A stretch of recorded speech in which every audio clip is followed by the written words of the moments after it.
Doctor Shyama Prasad Mukherjee, जो भारतीय जनसंघ के प्रथम अध्यक्ष थे और जनसंघ की स्थापना वर्ष 1951 में एक ऐसे राष्ट्रवादी विकल्प के रूप में की गई थी जो सांस्कृतिक आत्मविश्वास, राष्ट्रीय एकता और आत्मनिर्भरता पर आधारित था। डॉक्टर श्यामा प्रसाद मुखर्जी एक प्रख्यात विद्वान और संसदीय नेता थे जो राष्ट्रवाद का आधार सभ्यतागत चेतना को मानते थे, जो भारतीय संस्कृति में निहित हो, न कि क्षेत्रीय या तुष्टीकरण की राजनीति में बसा हो। स्वतंत्रता के बाद अपनाई गई उन नीतियों के वे प्रारंभिक और सैद्धांतिक आलोचकों में से एक थे, जिन्हें वे राष्ट्रीय एकता को कमजोर करने वाला मानते थे। उन्होंने जम्मू कश्मीर को दिए गए विशेष दर्जे और अनुच्छेद 370 का प्रखर विरोध किया।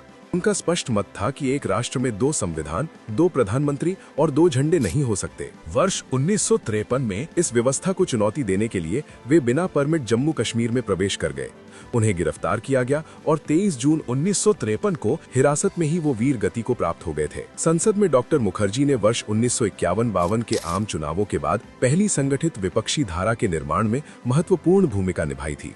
उन्होंने नेहरूवादी केंद्रीयकरण, लाइसेंस परमिट राज और उन नीतियों का लगातार विरोध किया जो उनके अनुसार निर्भरता और विभाजन को बढ़ावा देती थीं।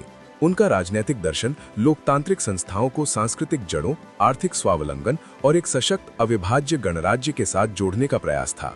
हालांकि मात्र 51 वर्ष की आयु में उनका जीवन समाप्त हो गया, लेकिन उनके विचार अमर है। जम्मू कश्मीर के पूर्ण एकीकरण, स्वदेशी आर्थिक सोच और लोकतंत्र में सैद्धांतिक असहमति की भूमिका पर उनका दृष्टिकोण आगे चलकर राष्ट्रीय विमर्श का हिस्सा बना। यही वैचारिक धारा आगे चलकर भारतीय जनता पार्टी के रूप में विकसित हुई और भारतीय राजनीति को दिशा देने लगी।